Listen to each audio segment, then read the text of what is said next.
वो हमारा बूढ़ा संत भी हंस रहा कि यही हाल है ये गुरुदेव। तो मैंने आपको बताया था कि 5 चीज़ों से भाग्य बनता है। अभी बता देता हूँ, खुलासा कर देता हूँ, सीधे बैठ जाओ आप। तो 5 चीज़ें मनुष्य के भाग्य का निर्माण करती है। नंबर 1, आपका स्वभाव। आपका स्वभाव यदि सुंदर है, स्वभाव में सहनशीलता है, नम्रता है, गुण है, तो आपका भाग्य चमकेगा। स्वभाव मिलनसार है तो भाग्य चमकेगा। स्वभाव का डायरेक्ट प्रभाव भाग्य के ऊपर पड़ता है। स्वभाव आपका क्रोधी है, गुस्सैल है, स्वभाव आपका आलसी है, निकम्मा है, मक्कार है, आपका भाग्य बिगड़ेगा। इसलिए अपने स्वभाव को सुंदर बनाओ, मधुर स्वभाव, आकर्षक स्वभाव, प्रसन्न चित्त स्वभाव। भगवान राम का स्वभाव था मुस्कुराने का, खुश रहते थे। और भगवान कृष्ण का स्वभाव था हंसने का, वो हंसमुख थे। और कबीर का स्वभाव था प्रसन्न रहने का। और आजकल आदमी का स्वभाव कैसा है? टेंशन में रहने का। आदमी बैठा हो तो ऐसा लगता कोई भूत प्रेत बैठा है, उसका मुंह गौर से देखो। 20 साल की उम्र के बाद मुंह बिगड़ता ही जा रहा, बिगड़ता ही जा रहा, बिगड़ता ही जा रहा। क्योंकि जितना मन में टेंशन करोगे, तनाव करोगे, चिंता करोगे, क्रोध करोगे, गुस्सा करोगे, दुखी रहोगे, उलझन में रहोगे, परेशान रहोगे, तुम्हारा चेहरा भी बिगड़ता चला जाएगा। बहुत ज्यादा खाओगे तो भी चेहरा बिगड़ेगा। अधिक खाने से चेहरा बदसूरत होता है। अधिक खाने से बुद्धि कमजोर हो जाती है। अधिक खाने से हर समय आलस्य आता है। अधिक खाने से चेहरे पर उदासी रहती है। अधिक खाने से स्मरण शक्ति खत्म हो जाती है। अधिक खाने से जहाँ बैठो वहाँ नींद आती है। अधिक खाने से सुस्ती रहती है। अधिक खाने से 20 बीमारियां फालतू में आती है अधिक खाने से। और 100 में 98 लोग अधिक खाते हैं। जितनी जरूरत नहीं उतना खाते। जो लड़की ससुराल पहुंच गई, 1 साल बाद लौट कर आ जाए तो उसका वजन तौल लो 20 किलो बढ़ जाएगा। मायके में थी, दौड़ती थी, मेहनत करती थी, छलांग लगा देती थी। अब ससुराल में तो मुख्यमंत्री बनकर बैठी है। हाँ।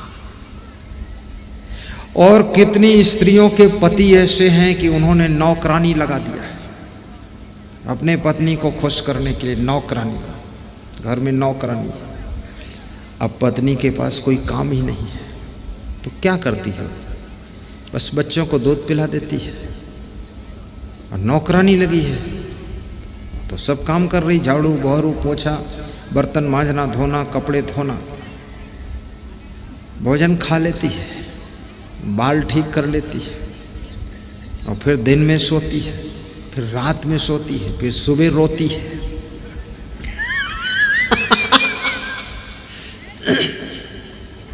हर समय बीमार रहती है।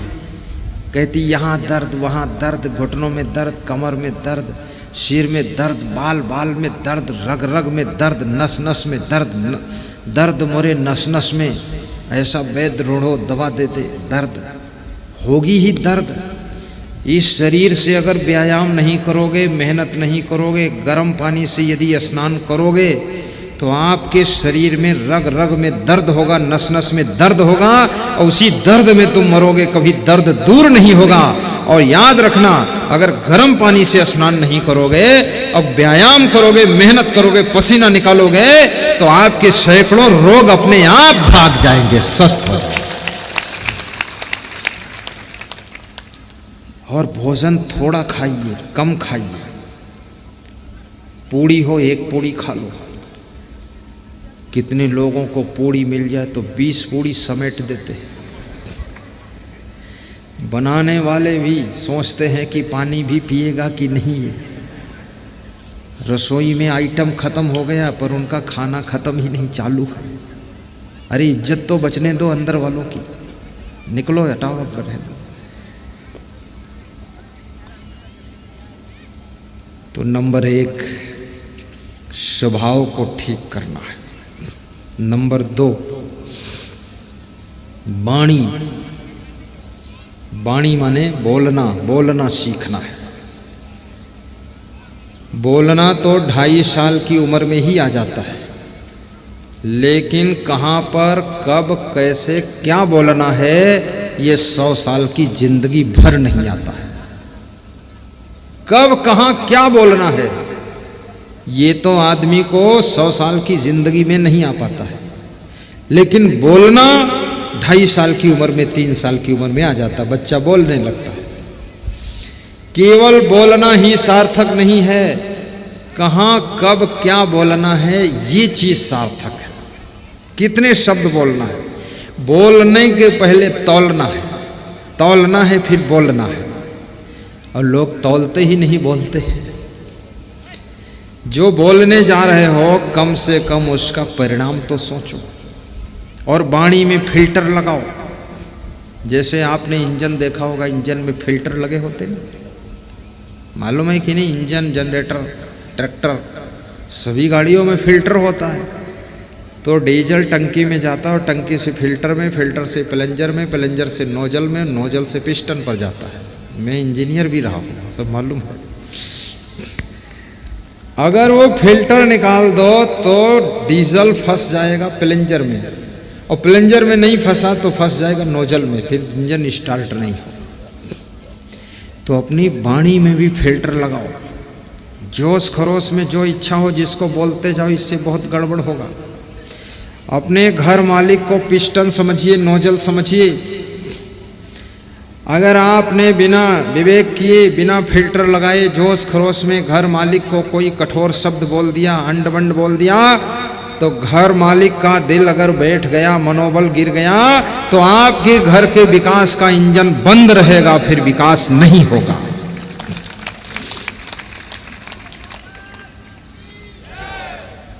इसलिए उसके विकास के लिए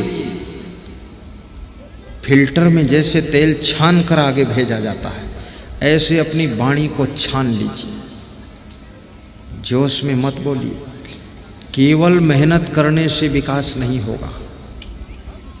बुद्धिमान व्यक्ति जब तक आपकी टीम के अंदर नहीं होगा तब तक आप आगे नहीं बढ़ सकते। बुद्धिमान की जरूरत है, और बुद्धिमान को पचाना बुद्धुओं को बहुत कठिन होता है। जितना बुद्धू होगा वो बुद्धिमान से भी ईर्ष्या करेगा, द्वेष करेगा। आप बुद्धिमान आदमी को अगर आश्रम में तुम्हारे जो बुद्धिमान व्यक्ति है उसके मनोबल को बढ़ाने के लिए फिल्टर लगाकर वाणी तुमने बोला है तो आश्रम का विकास होगा। घर में जो बुद्धिमान है उसको अगर आपने ऊपर उठाने के लिए, उसके मनोबल को बढ़ाने के लिए अपने फिल्टर लगाकर बात कर रहे हो, उसकी प्रशंसा कर रहे हो, तो वह व्यक्ति आपके घर के विकास के दरवाजे खोल देगा। इसलिए हेड आदमी जो है उस आदमी को चोटदार शब्द नहीं बोलना चाहिए। वाणी संभल कर बोलना आ जाए तो आपका भाग्य उदय हो जाएगा, आपकी किस्मत उदय हो जाएगी।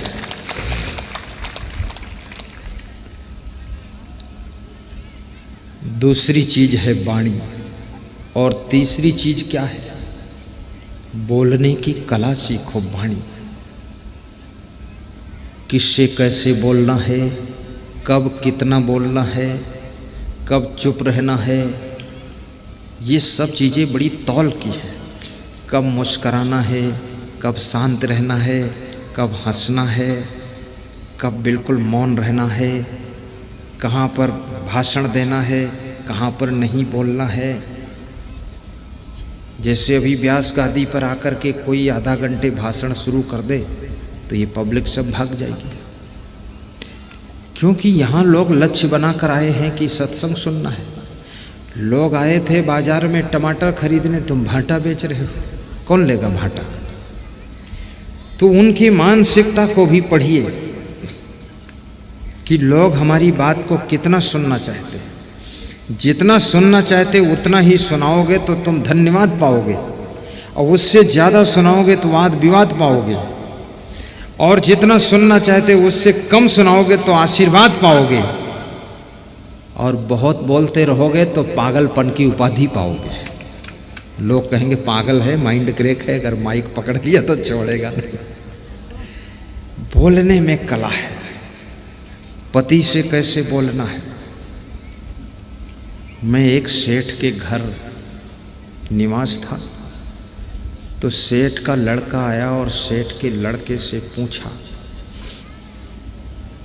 सेठ ने, कि ग्वालियर में काम चल रहा था रेलवे का, उसमें 50 लाख का नुकसान कैसे हुआ सेठ जी।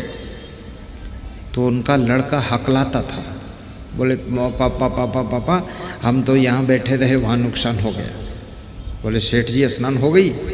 बोले अभी नहीं, जाओ स्नान करो सेठ जी और भोजन करो फिर आना।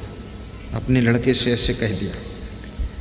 फिर उनका मैनेजर आया तो मैनेजर से कहा कि ये जो 10-20 लाख का नुकसान हुआ है, इसमें 1% नुकसान तुमको भरना पड़ेगा। क्यों नुकसान किया तुमने, लापरवाही बरता। और उसको डांटा और ऐसे हाथ उठाया थप्पड़ मारने के लिए। तो मैंने कहा सेठ जी, आपका बेटा खुद वहाँ था, तो बेटे को आपने कहा कि स्नान किया कि नहीं किया, जाओ स्नान करो भोजन करो, बस इतना ही कह दिया। और ये मैनेजर को थोड़ा डांटा और थप्पड़ उठाया। बोले गुरुदेव, बेटा है और ये नौकर है, दोनों में अंतर है। नुकसान तो बेटे की गलती से ही ज़्यादा हुआ है, वो खुद था और नुकसान हो गया, लेकिन बेटा नहीं खोया जा सकता है, मैनेजर खोया जा सकता है। इसलिए संभल कर बोलना पड़ेगा, नहीं तो बहुत ज़्यादा नुकसान। बेटे से कैसे बोलना है, बाप से कैसे बोलना है, माँ से कैसे बात करनी है, माँ के सामने कैसे बैठना है, वाइफ से कैसे बात करनी, वाइफ के सामने कैसे बैठना है, कैसे रहना है, ये सब सीखो। कितने लोग पति बन गए, उनको बैठने उठने का भी पता नहीं है, और पति बन गए। और पति बनने में कोई डिग्री लगती ही नहीं है। कितना बेवकूफ़ आदमी हो, बहुत जल्दी पति बन जाएगा। पति पत्नी गृहस्थों की कोई ट्रेनिंग सेंटर है ही नहीं, बिना ट्रेनिंग के सब गृहस्थ बन जाते। इसीलिए तो इसमें उलझन ज़्यादा है। ट्रेनिंग लो पहले कि पति का धर्म क्या है, पति का कर्तव्य क्या है, पति को कैसे होना चाहिए, पत्नी को कैसे होना चाहिए, पत्नी का धर्म व्यवहार क्या है, पति के प्रति उसका कर्तव्य क्या है। ये सारी चीज़ें सीख करके जब गृहस्थी में प्रवेश करोगे, तब आपको गृहस्थी इतनी उलझन नहीं बनेगी जितनी उलझन लोगों ने बना रखा है। पति की मर्यादा भी रखो, पत्नी का आदर भी रखो, अपने सीमा में रहो, मर्यादा में रहो, पत्नी का भी महत्व समझो। अकेले पति से गृहस्थी नहीं चलती है, साथ में पत्नी का भी सहयोग होता है। दोनों मिलजुल करके रहो, दोनों एक ही गीत गाओ, अलग अलग गाना मत गाओ। पत्नी कहती है साड़ी लाओ, पति कहता गाड़ी लाओ, बेटा कहता लाड़ी लाओ, और सासू बोल रही पानी लाओ। अब क्या लाओ, थोड़ा सलाह कर लो क्या करना है घर में। तो जिन्होंने अपने बोलने का ढंग सुधारा, उनका भाग्य खुलता है। तीसरी चीज भाग्य को बदलने वाली, गौर से समझना, तीसरी चीज है आपका चरित्र। चरित्र यदि आपका अच्छा है तो आप किसी फील्ड में हो आगे बढ़ो। बेदाग चरित्र होना चाहिए, आपके चरित्र के ऊपर दाग न लगने पाए, संभाल कर रखो। क्योंकि याद रखना, धन खो जाएगा फिर मिल जाएगा, पद खो जाएगा पुनः मिल जाएगा, जमीन खो जाएगी फिर खरीद ली जाएगी, गाड़ी चोरी जाएगी शोरूम से नई आ जाएगी, लेकिन आपका चरित्र खो जाएगा तो वो कहीं दुकान पर फिर नहीं मिलने वाला है। इसलिए चरित्र को संभाल कर रखो। और जो चरित्रवान हैं उनके चित्र का सम्मान कीजिए। आपके घर में चरित्रवान के चित्र लगना चाहिए। आजकल लोगों के घरों में चरित्रहीन लोगों के चित्र लगे, हीरो हीरोइन के चित्र हैं, जो पूरा चरित्र का कोई ठिकाना ही नहीं। वीरों के चित्र लगाओ, हीरो के नहीं, वीरों। महारानी लक्ष्मीबाई का चित्र लगाओ, महाराणा प्रताप का चित्र लगाओ, देशभक्तों का चित्र अपने घर में लगाइए। चंद्रशेखर आजाद का चित्र लगाइए, भगत सिंह का लगाइए, बटुकेश्वर दत्त का लगाइए। और चित्र लगाना है तो महान संतों का चित्र लगाइए, अपने माँ बाप का चित्र लगाइए, अपने पति का लगाइए, अपनी पत्नी का लगाइए। ये दूसरे का चित्र, जिनका चरित्र खो चुका है, उनके चित्र का दर्शन करने से तुम्हारे चरित्र पर बुरा असर पड़ता है। और चरित्रवान के चित्र को देख करके आपका चरित्र भी मजबूत बनता है। इसलिए चरित्रवान का चित्र लगाकर उसकी पूजा करना चाहिए।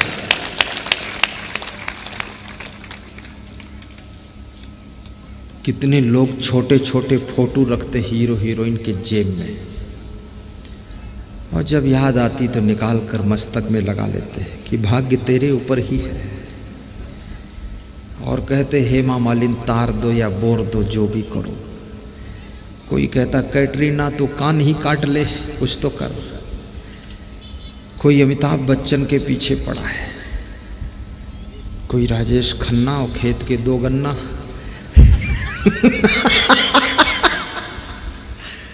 क्या लफड़ा लोग बना रखे। और ये तो हीरो हीरोइन इनकी एक्टिंग है, ये तो पैसा कमाने का इनका धंधा है। बस इधर हाथ फेंकते, उधर हाथ फेंकते, कमर हिलाते, टांग हिलाते, और है क्या इसमें?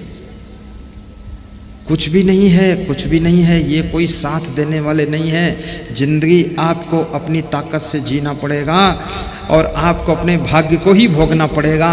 इसलिए इनके चक्कर में पड़ करके अपने चरित्र को बर्बाद मत कीजिए। आप चरित्रवान बनिए। आपके पास में न जाने कितने हीरो हीरोइन नतमस्तक करने आ जाएंगे, और वो भी शांति आपसे लेने के लिए आएंगे।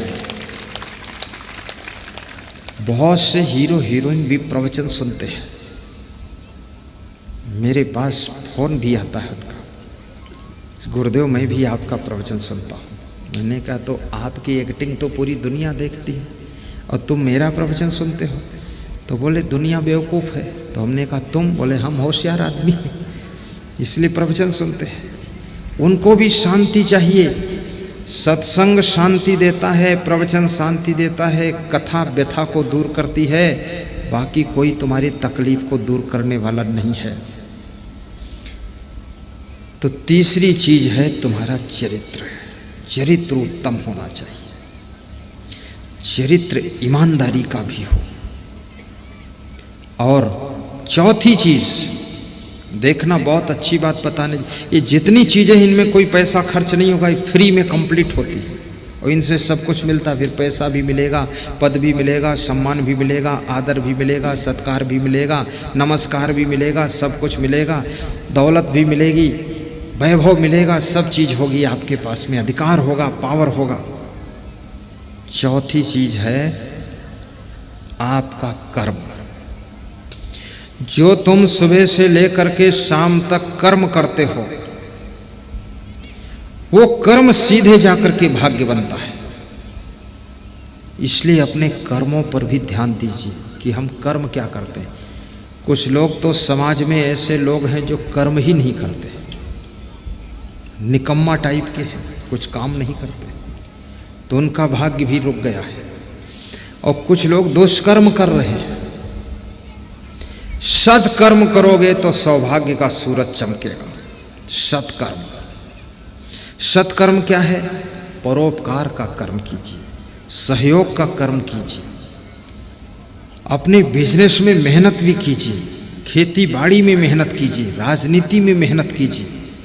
परिश्रम, परिश्रम में शर्म मत करो, परिश्रम करो। और याद रखना, काम के घंटे बढ़ाओ, आराम के घंटे घटाओ। कितने लोग तो काम के घंटे घटाते जा रहे हैं, आराम के घंटे बढ़ाते जा रहे हैं। काम करना ही नहीं चाहते, लेकिन लखनऊ की बर्फी खाना चाहते हैं, काम धेला भर नहीं, बर्फी लखनऊ की चाहिए। मेहनत करना नहीं चाहते हैं और भाग्योदय करना चाहते हैं। कुछ काम करो, जग में रहकर कुछ नाम करो, आलसी मत बनो। नर हो न निराश करो मन को, कुछ काम करो, कुछ काम करो, कुछ काम करो, कुछ काम करो। नर हो न निराश करो मन को, नर हो न निराश करो मन को। कुछ काम करो, कुछ काम करो, जग में रह कर कुछ नाम करो, जग में रह कर कुछ नाम करो।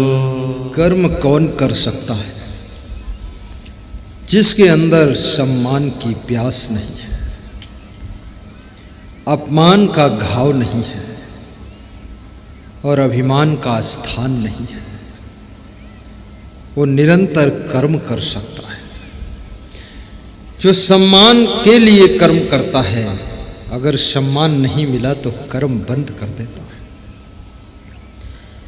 थोड़ा सा अपमान हो गया, किसी ने ध्यान नहीं दिया, कर्म करना छोड़ दिया। न मान चाहिए न सम्मान चाहिए, न अपमान का दुख है न अभिमान का स्थान है। कर्म करना मेरा धर्म है। ऐसा जिसका भाव है वो अपने कर्मों को कभी रोकता नहीं है। किसी स्त्री को उसका पति डांट रहा था, कुछ समझा रहा था। सुबह सुबह का समय था तो स्त्री उठकर चली गई और किचन में जाकर के 5 मिनट के बाद चाय बना कर ले आई और अपने पति को दिया। तो पति ने कहा, मैं तेरे को समझा रही थी, तू क्यों चली गई? तो पत्नी बोली कि आपके चाय पीने का वक्त आ गया था, इतने टाइम आप चाय पीते हो तो मैंने सोचा मैं अपना कर्तव्य पालन कर दूं, उसके बाद आप समझाओ जो समझाना है। तो पति हंसने लगा, बोला यही गुण तेरा ऐसा है जो मेरे क्रोध की आग को बुझा देता है और प्रेम की गंगा को बहा देता है। कितनी स्त्रियां अगर पति एक बार को समझा दे तो 7 दिन चाय नहीं बनाएगी, फिर वे इतना उलझ जाएंगी कि रसोई नहीं तैयार करेंगी, भोजन भी नहीं पकेगा। और कितनी स्त्रियों को अगर पति कुछ कह दे तो गठरी बांधकर मायके चली जाएंगी, बस छुट्टी हर हर गंगे, जा रही नर्मदा देवी। अरे सहन शक्ति भी रखो, गम खाने की क्षमता भी रखो। तुमको यदि तुम्हारा पति डांट रहा है, यदि पत्नी तुमको समझा रही है, पत्नी डांट रही है, पिताजी डांट रहे, माँ डांट रही, सासू डांट रही है, तुम्हारा गुरु डांट रहा, गुरु भाई डांट रहा, तुम्हारा भाई डांट रहा, समझा रहा है, कोई तुमको समझाता है तो वो तुमको बहुत अच्छा बनाना चाहता है इसलिए समझाता है, और जो तुमको डांटता है वो अपने से भी तुमको महान बनाना चाहता है इसलिए डांटता है। नहीं तो डांटने की फुर्सत किसके पास है? कौन किसको डांटेगा? डांटने वालों को धन्यवाद दीजिए कि आपने हमको ज्यादा ध्यान दिया। और जिन्होंने ज्यादा डांट खाई है वही ज्यादा ऊंचे उठे हैं, और जो डांट किसी की नहीं लगी है बेहद खराब हो गए। जिस लोहे पर लोहार का हथौड़ा लग जाता है वही लोहा कुदाल और फावड़ा बन जाता है, और जिस लोहे पर लोहार का हथौड़ा नहीं लगता वो लोहा लोहा बनकर ही जंग खाता रहता, मूर्छा खाता रहता, पड़ा रहता है। और जिस सोने के ऊपर हथौड़ी लगती है सुनार की, वो सोना गले का हार बन जाता है। और जो सोना सुनार के हाथ में ही नहीं जाना चाहता है वो सोना सोना बन करके मिट्टी में मिल जाता है। याद रखना भाइयों बहनों, सोना जब आग से गुजर जाता है तो कंचन कहलाता है, और सोना जो आग से नहीं गुजरता केवल सोना कहलाता है। अगर तुमने माँ बाप की डांट फटकार, सास ससुर की डांट फटकार को स्वीकार कर लिया तो तुम कंचन बन जाओगे, महान बन जाओगे।